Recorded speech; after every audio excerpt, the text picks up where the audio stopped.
Jail visit এসেছিলাম।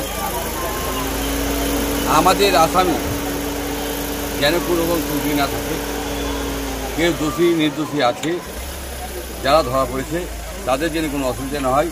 আমি এলাকার বিধায়ক হিসাবে আমার এটা কর্তব্য হতে পড়ে এবং যারা আসামির পরিজনরা আছে তাদের সাথে কথা বললাম।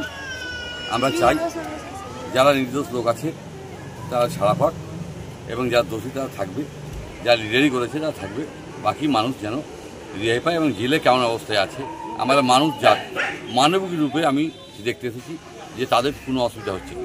তাই জেলা সাহেব খুব ভালো রেখেছে, ওনাকে ধন্যবাদ।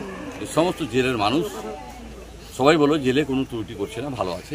এটাই আমার কাছে পাওনা যে আমি মাঝে মধ্যে এখানে আসি, অসুস্থর কারণে কম এসেছি, কিন্তু আমি প্রায় মাঝে মধ্যে আসবো। কারণ হলো যেন জেলে কোনো ত্রুটি নয়। আমরা সবসময় চাই প্রশাসন যেন সাধারণ মানুষের কোনো খারাপ না পাওয়া হয়।